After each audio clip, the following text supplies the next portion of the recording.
Bienvenido a este canal. Para los que no me conocen, mi nombre es Cristian Valentín y hoy voy a estar discutiendo una investigación sobre la creación de ambientes de aprendizaje. Así que comencemos.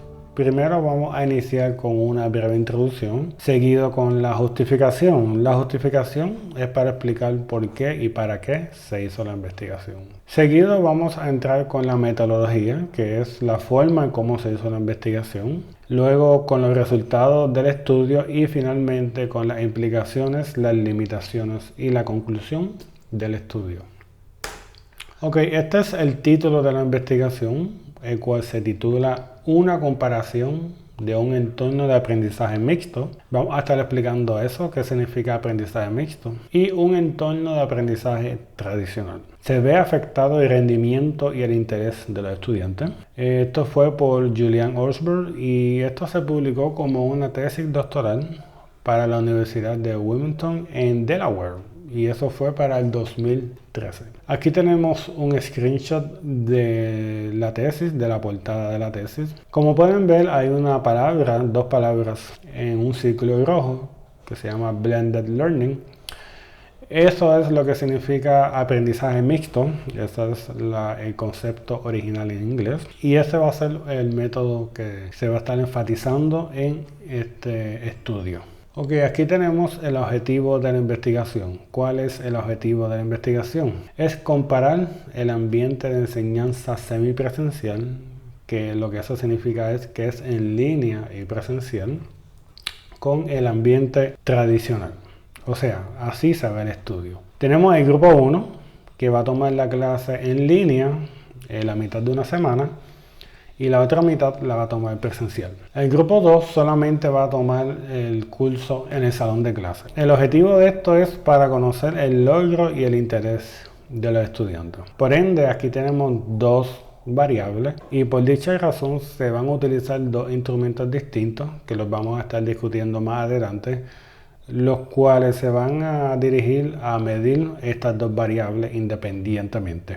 El propósito del estudio, o sea, en palabras simples, el estudio lo que quiere es conocer cuál es el logro y el interés de los estudiantes entre ambos grupos. O sea, el estudio quiere saber cuál grupo tiene un mejor logro, o sea, un mejor aprovechamiento académico, y cuál de los dos grupos mantiene un mejor interés en la clase.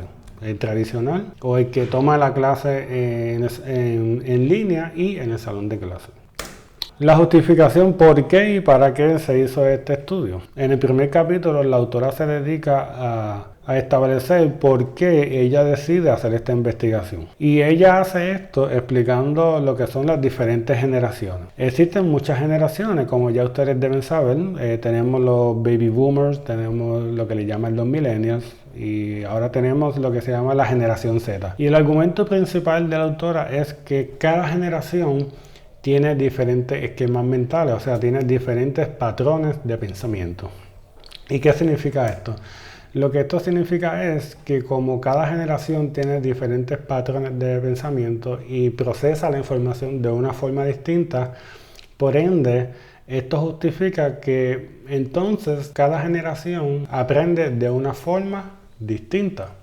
Por ejemplo, aquí tenemos el concepto neuroplasticidad. ¿Qué significa esto? Esto es un término que viene de la neurociencia y lo que esto implica es que el cerebro básicamente tiene la capacidad de adaptarse al medio ambiente o a diferentes experiencias. O sea, que entonces la autora dice, si diferentes generaciones se adaptan a diferentes experiencias y también aprenden de diferentes formas, pues por ende deben haber diferentes ambientes de aprendizaje dependiendo de la generación. Ok, aquí tenemos dos términos, los cuales expone la autora en la tesis. Sin embargo, estos dos términos se le acuñan a un escritor americano que se dedica a publicar sobre temas de educación, que se llama Mark Prensky, y a él se le acuñan estos dos términos, que aquí tenemos el primero, que se llaman los nativos y los inmigrantes. ¿Qué significa esto? Lo que esto significa es los nativos son las personas que desde que nacieron ya estaban interactuando con la tecnología. La tecnología en términos de, por ejemplo, computadoras, celulares, tabletas. A estos Mark Prensky le llama nativos. Inmigrantes son aquellas personas que se adaptaron a la tecnología ya como adultos, por ende no nacieron con el internet, con celulares, etc.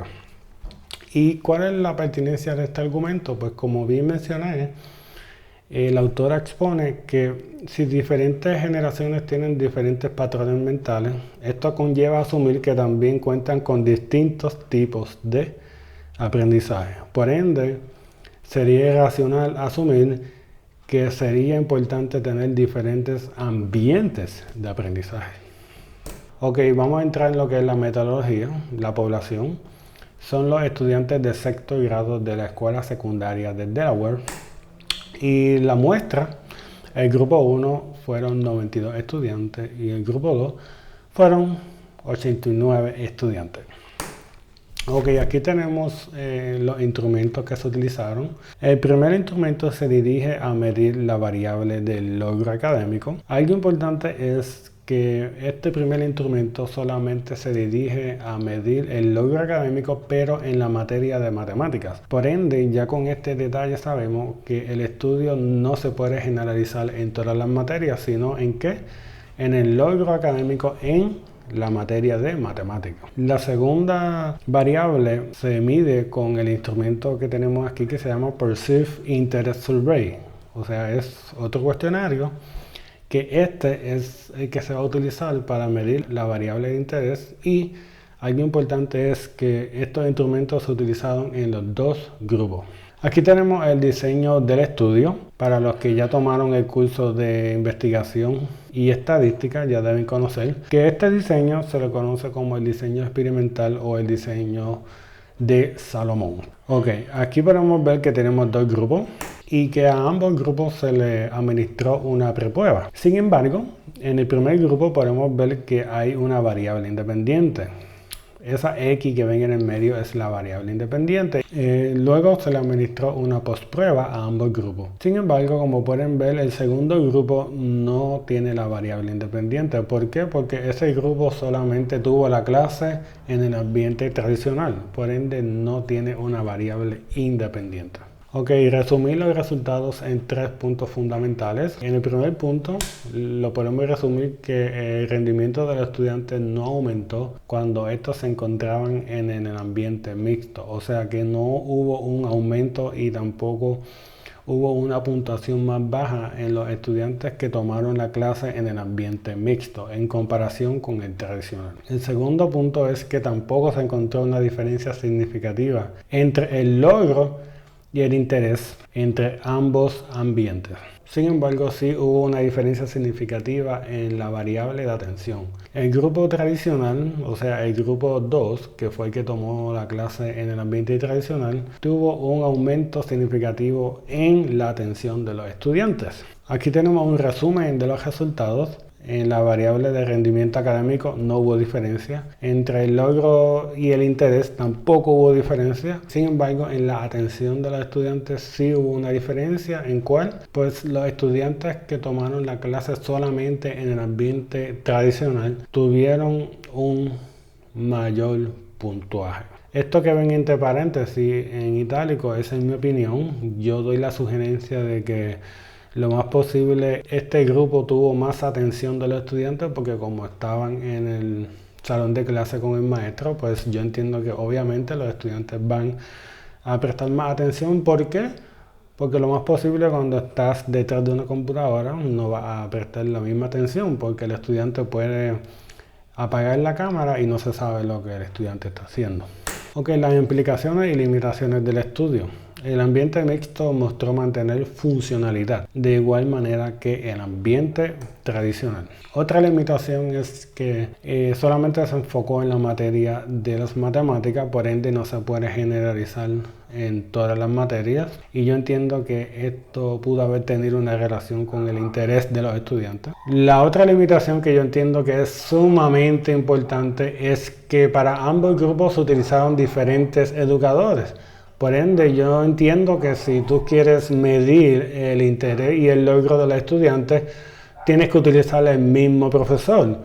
Porque entonces si un profesor es más dinámico que el otro, entiendo que estás sesgando el estudio. Ok, para concluir, el ambiente tradicional, aunque muchas personas, incluyendo educadores, exponen que este ambiente ya debe ser sustituido con otros ambientes modernos, este estudio evidencia que aún el ambiente tradicional mantiene algunas ventajas cuando consideramos la variable de atención, la atención del estudiante. Es decir, el estudiante no va a tener la misma atención en el ambiente tradicional que en línea. En síntesis, los postulados de estas investigaciones nos enseñan que no necesariamente debemos aceptar o rechazar un ambiente de aprendizaje solamente porque es diferente o innovador. Por ejemplo, el tradicional versus la educación a distancia, sino que debemos estudiar y reconocer sus ventajas y desventajas en relación a la población estudiantil. Y aquí tenemos las referencias. Espero que hayan aprendido algo en esta clase. Si tienen alguna duda me pueden dejar un comentario debajo de este video o me pueden enviar un correo electrónico, el cual está en la descripción de este video. Muchas gracias.